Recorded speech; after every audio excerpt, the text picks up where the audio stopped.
Sabe aquela ideia quase uma faísca de rebeldia de se recusar a aceitar um trabalho que simplesmente não te preenche? É sobre isso que a gente vai falar. Vamos mergulhar no que significa de verdade ir atrás da excelência, muito além do salário no fim do mês. Vamos começar com uma coisa que, muita gente conhece bem. A rotina das 9 às 6. Um ciclo de trabalho que para tantos virou só uma obrigação, sabe? Longe de ser uma fonte de realização. Claro, é um ciclo de sobrevivência. Mas a questão é, será que sobreviver é a mesma coisa que viver? Pensa nisso. Segunda-feira, o despertador toca. Qual é a primeira coisa que você sente? É aquela energia, aquela animação pelo que o dia promete? Ou é um peso, uma vontade de apertar o soneca para sempre? Essa sensação, logo no comecinho do dia, é o termômetro perfeito da nossa relação com o trabalho. Ok, vamos para um dado bem direto.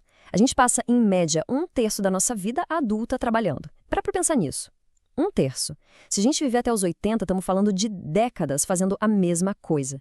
É um pedaço gigante da nossa existência. E é aqui que o problema fica sério, porque esse tempo que é tão valioso acaba sendo visto como uma sentença.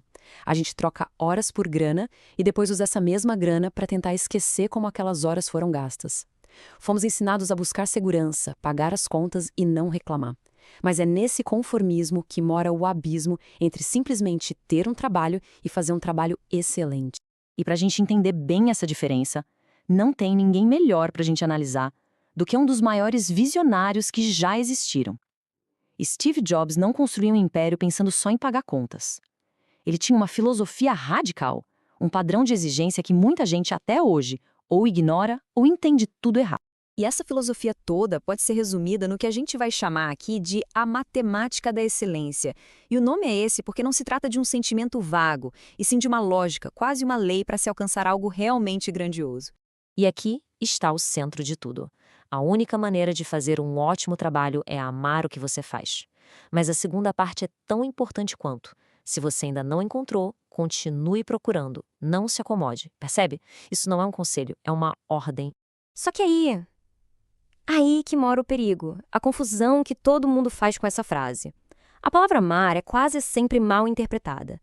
Muita gente acha que amar o que faz significa que tudo vai ser fácil, divertido, leve. A realidade é o exato contrário. Jobs não estava falando de diversão, ele estava falando de resistência.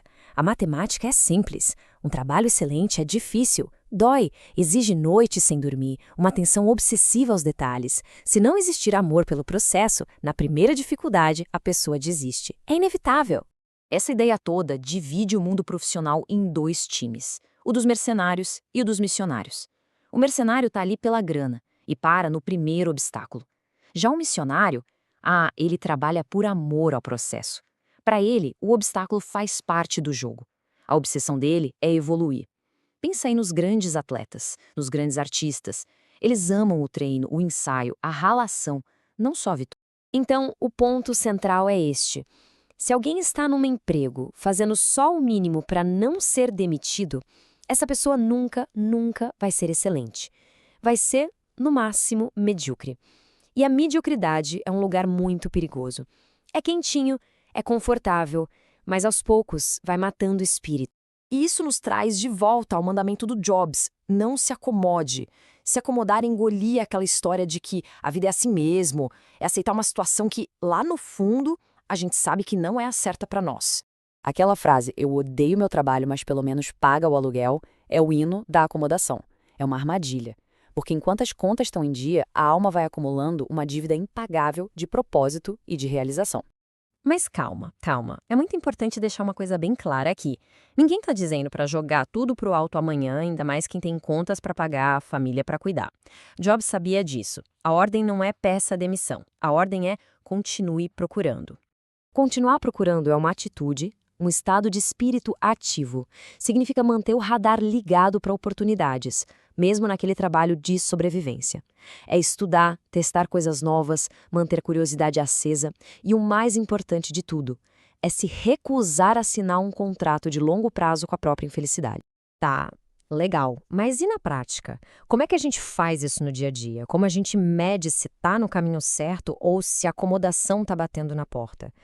Para isso, o Jobs tinha um ritual, uma ferramenta diária, incrivelmente simples e poderosa. Mas antes de revelar o teste, a gente precisa falar de um inimigo silencioso, o barulho externo. As opiniões dos outros, a pressão da sociedade, tudo isso junto muitas vezes abafa aquela vozinha lá dentro. A única que sabe o que a gente realmente quer. Muitas vezes, esse barulho vem em forma de frases assim, né? Dizendo que querer mais do que se tem é ser ingrato, é loucura. Ou essa que é clássica: usa a gratidão como uma arma para matar a ambição. E isso nos leva a uma distinção que é crucial fazer. Olha, uma coisa é gratidão, é fundamental, é apreciar o que a gente já tem. Outra coisa completamente diferente é conformismo. Conformismo é usar a gratidão como desculpa para não agir, para aceitar uma situação que lá no fundo a gente sabe que está errada. E finalmente, aqui está o teste. Toda santa manhã, na frente do espelho, Jobs se fazia uma única pergunta. Uma pergunta brutalmente honesta, que serve como a nossa bússola. Se hoje fosse o último dia da minha vida, eu ia querer fazer o que eu estou prestes a fazer hoje? E o resultado é simples, preto no branco. Se a resposta for não por muitos e muitos dias seguidos, isso não é um sinal para se desesperar, é um alarme, um sinal claro de que é hora de começar a se mover, de começar a procurar, de não parar até encontrar. A excelência está lá, esperando, mas ela só abre a porta para quem bate com paixão. A pergunta que fica no ar é: de quantos nãos em sequência a gente precisa para finalmente começar essa busca?